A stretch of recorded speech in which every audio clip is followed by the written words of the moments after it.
Gostaria de convidá-los para abrir no livro de Hebreus, lá no capítulo 11 de Hebreus. Hoje queria falar sobre a fé. Nós vivemos num período de muito ceticismo, mas nós queremos falar sobre a fé, e acho que, para mim particularmente, não é esse conceito de fé que aparece em Hebreus 11, no capítulo 11 de Hebreus, que também tem os exemplos da galeria dos heróis da fé, que muito nos inspiram, e nós vamos nos ater a um desses personagens que nós consideramos como herói da fé. Capítulo 11 de Hebreus fala do nosso conceito de fé. Capítulo 11, onde diz que, ora, a fé é a certeza de coisas que se esperam e a convicção de factos que se não veem. Esse é o conceito de fé que nos traz o autor de Hebreus, divinamente inspirado. Certeza daquilo que você espera. Você ainda não tem, mas tem a certeza de que aquilo virá. Você não vê, mas tem a convicção de ser um facto real, não é? Isso é fé. Às vezes nós queremos entender a fé, mas primeiro vem a fé, depois vem o entendimento. Eu li há pouco tempo exatamente isso, olha só, porque lá no versículo 3 diz: pela fé entendemos. Ou seja, para você entender, você tem que ter fé. A fé leva ao entendimento, não é?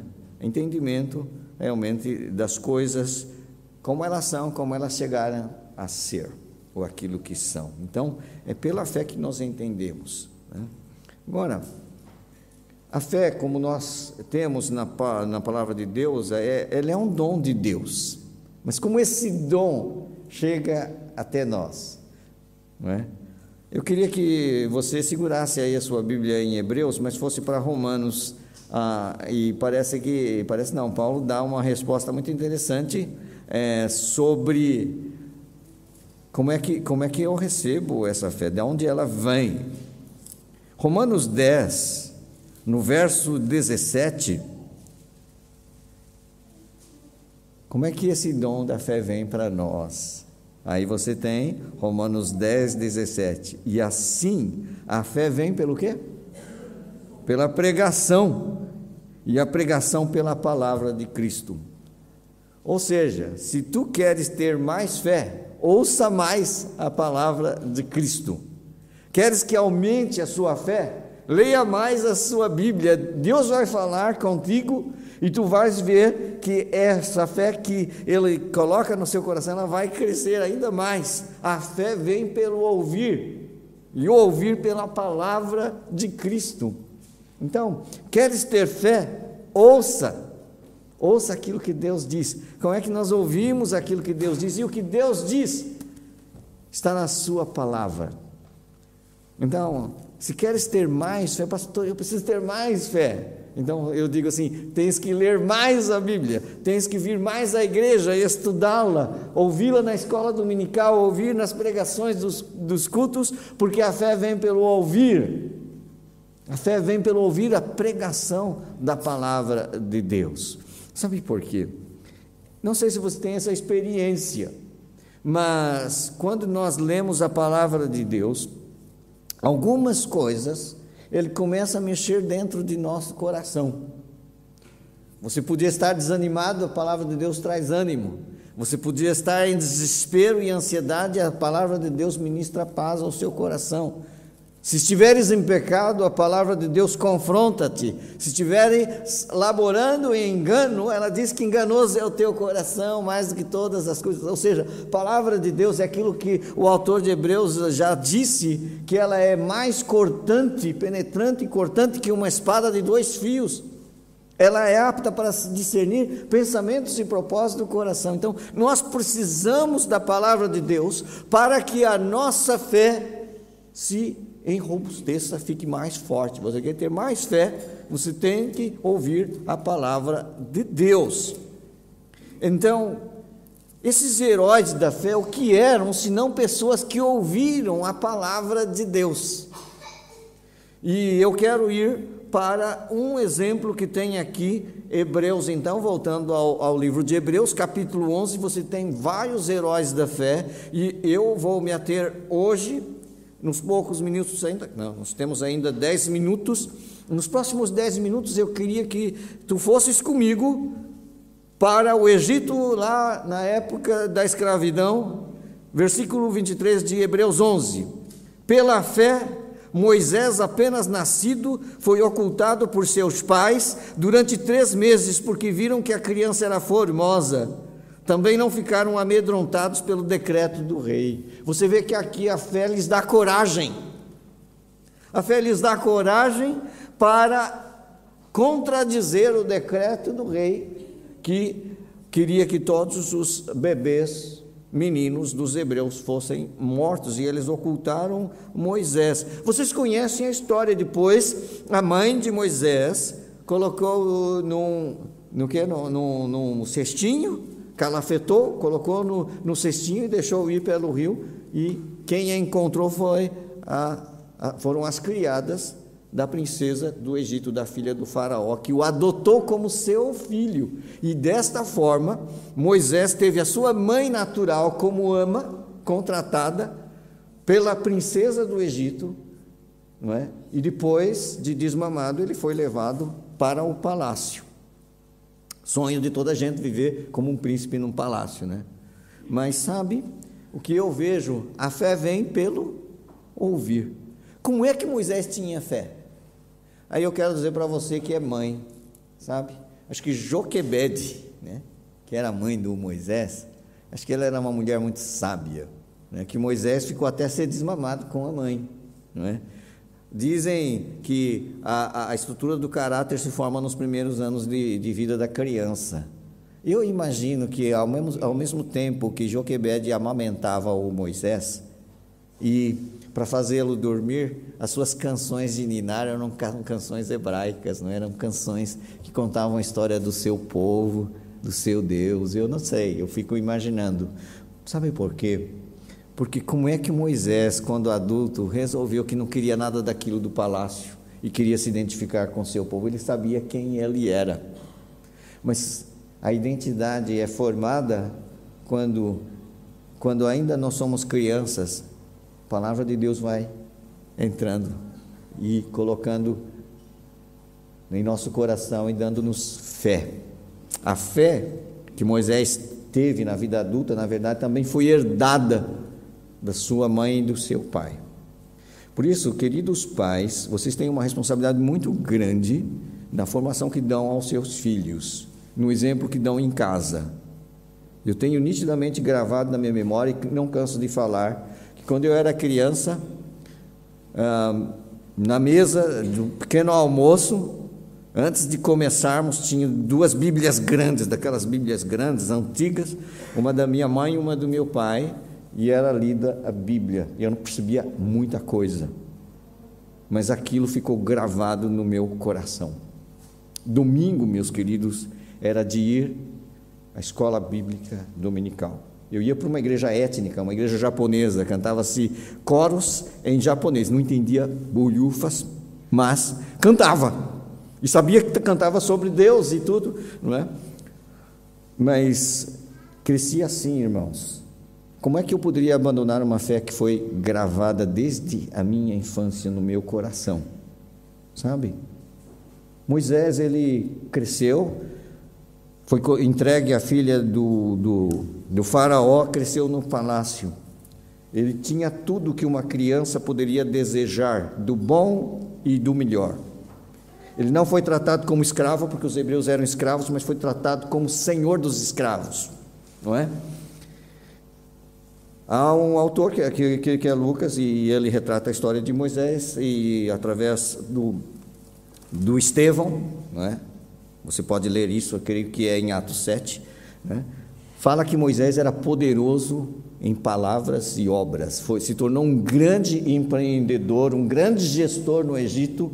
Provavelmente o faraó pensava que Moisés poderia ser o seu sucessor, já que ele era tão bem dotado intelectualmente, fisicamente, um rapaz inteligente. Chegou uma hora que Acho que todos em sua casa, lá no palácio, ficaram totalmente perdidos, porque de repente ele abandonou tudo. O que diz a história? O versículo 24 diz que pela fé Moisés, quando já homem feito, recusou ser chamado filho da filha de Faraó. Sabe o que é isso?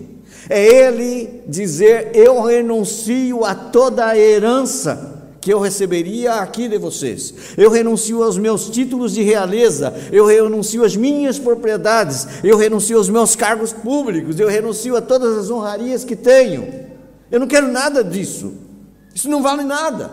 Como é que alguém pode dizer que todos os tesouros do Egito não valem nada? Você já ouviu a história daquele arqueólogo que achou aquela tumba daquele rei tão famoso e tal, e o sarcófago era de ouro puro? Mas Moisés diz: eu não quero essas coisas para nada, os tesouros do Egito. Ele recusou ser chamado filho da filha de Faraó, 25, preferindo ser maltratado junto com o povo de Deus a usufruir prazeres transitórios do pecado. Você viu que aqui tem uma coisa muito importante? Moisés sabia que toda aquela riqueza, todo o luxo e toda a luxúria que ele pudesse desfrutar era transitório, passaria rapidamente. E ele diz mais, versículo 26, porquanto considerou o opróbrio de Cristo por maiores riquezas que os tesouros do Egito, porque contemplava o galardão. Foi pela fé, não é? É pela fé que Moisés tomou postura. É pela fé que ele assumiu a sua identidade de povo de Deus, mesmo um povo escravizado, subjugado e maltratado. Ele diz: eu prefiro isso a viver os prazeres transitórios do pecado. E eu quero dizer uma coisa para você que é jovem. Jovem, o mundo quer nos deslumbrar com consumo, com posses, com bens, com prazeres, com poder, com ser celebridade. O mundo nos quer deslumbrar. Moisés tinha tudo isso, e ele disse assim: eu não quero nada disso, eu prefiro ser identificado com o povo de Deus. E ele chama aqui, não é, considerou o opróbrio de Cristo. Sabe quando a gente canta Rude Cruz, a vergonha da cruz? O opróbrio de Cristo por maiores riquezas que os tesouros do Egito. Ou seja, ter Jesus é ser infinitamente mais rico do que todo o tesouro que amealhou o rei do Egito. Ele dizia: eu não quero nada disso. Sabe que eu acho que a mãe dele ficou desesperada, correndo atrás dele, a mãe, não a mãe biológica, mas a mãe egípcia. Moisés, ele perdeu a cabeça, coisas assim. Eu tinha tantos planos para você. Mas Deus tinha planos melhores para Moisés. Os planos de Deus, os caminhos de Deus são mais elevados que os nossos caminhos. Sabe que às vezes nós precisamos de fé, às vezes não, sempre precisamos de fé para elevar o nosso pensamento ao pensamento de Deus, porque os pensamentos dele são mais elevados que os nossos, os caminhos dele são mais elevados que os nossos. Enquanto estivermos agarrados e presos a este mundo, às transitoriedades dos prazeres pecaminosos, do consumo, do poder e dessas coisas todas, sabe? Nós não conseguimos olhar para cima e ver que Deus tem uma chamada ainda mais gloriosa, que ultrapassa tudo. E sabe, ele disse assim: eu não quero estas coisas, porque ele diz, contemplava o galardão. É a fé que permite que você transcenda o circunstancial e efêmero e olhe para a eternidade, para aquilo que transcende a própria história, porque tudo o que acontece vai passar, esse mundo vai passar rapidamente. Ainda ontem eu era um miúdo que estava ali na escola bíblica dominical. Passa rapidamente, nós voamos, diz o autor do Salmo. Mas sabe, Moisés contemplava o galardão, a recompensa eterna. Ele transcendia o tempo, e a história diz assim: eu não posso abrir mão daquilo que é eterno.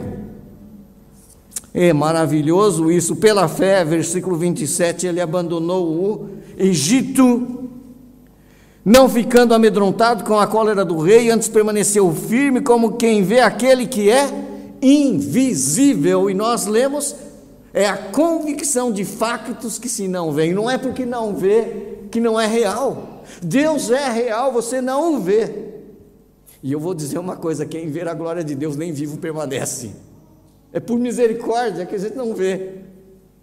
Moisés quis ver a glória de Deus, e Deus disse: não, Moisés, eu vou passar para você, vou passar, verás a glória passar, mas você não pode ver. Ninguém verá a face do Senhor e viverá, até por misericórdia. Nós só poderemos contemplar quando formos transformados, porque senão, desse jeito que estamos, não podemos. Então, mas ele via aquele que é invisível com os olhos da fé. E sabe, Moisés passou por grandes lutas, grandes dificuldades desde a sua chamada. Foi uma luta. Ele ouviu, ele creu, mas também hesitou, mas também teve suas crises. E sabe, gosto muito daquela história de Jó, porque Jó sofreu algo que nem eu nem você já imaginamos que tenha sido. Mas lá no finalzinho do livro de Jó, ele escreve uma coisa que é fantástica. Ele diz assim: eu te conhecia só de ouvir, mas agora os meus olhos te veem. É fé. Ele questionou Deus, mas Deus falou com ele também. E eu quero dizer uma coisa: às vezes Deus nem precisa responder às suas questões, porque aquilo que Ele vai revelar dele mesmo para você é tão maior, que você vai esquecer as suas questões. O Moisés teve muitas crises, mas ele nunca perdeu a sua fé. A sua fé o movia. Olha só o versículo 28, pela fé celebrou a Páscoa e o derramamento do sangue, para que o exterminador não tocasse nos primogênitos dos israelitas. Você sabe que quando a Páscoa foi instituída, e tenho mais 2 minutinhos para terminar, quando a Páscoa foi instituída, eles tinham que sacrificar um animal, e com o sangue daquele animal sacrificado, que era o cordeiro pascual, eles deviam passar nas molduras, nas ombreiras da porta, para que o anjo exterminador não entrasse e não ferisse os primogênitos do povo de Israel. Foi a última praga, a 10ª praga. Aquilo que foi a salvação para o povo de Israel, foi a perdição para as famílias egípcias que os oprimiam. E mais, olha só, sabe que aquele cordeiro simboliza quem? O sangue de Jesus, que nos livra da ira de Deus. Não é maravilhoso que já pela fé eles celebravam algo que era uma sombra da realidade do sacrifício de Jesus por mim e por ti, que nos traz a libertação? E pela fé, versículo 29, atravessaram o Mar Vermelho como por terra seca, tentando os egípcios, foram tragados de novo. O que é salvação para o cristão é condenação para aquele que se nega a render-se a Jesus. É pela fé. Então, meus queridos, olhem para Moisés e este modelo que ele é para nós. Sabe por quê? Moisés um dia estava apacentando as ovelhas do seu sogro lá no deserto, e ele ouviu uma sarça que ardia, mas não se queimava. E ele se aproximou, e sabe quem estava ali a falar com ele? O Senhor falou com ele. E a fé veio pelo ouvir a chamada de Deus. E esta fé então foi se tornando cada vez mais forte, e Moisés se tornou aquele líder que Deus usou como libertador do seu povo, e aquele que deu as bases para a nação de Israel existir como povo de Deus. Meus queridos, Deus tem planos maravilhosos. Meus queridos jovens, o mundo vai lhes propor muitas coisas, mas eu quero dizer uma coisa: não perca a fé. E para não perder a fé, ouça o que o Senhor fala através da sua palavra. Não deixe de ler, não deixe de ouvir, não deixe de congregar, porque isso vai só tornar a sua fé ainda mais forte. E que você continue olhando firmemente para o autor e consumador da fé, que é Jesus. A sua fé é pequena, mas ela pode crescer, desde que você der ouvidos à pregação da palavra de Deus, pela leitura, por ouvir, por estudar, e começar a dizer: Senhor, eu quero te obedecer. Que Deus te abençoe, que Deus abençoe a cada um de nós. Sabe por quê?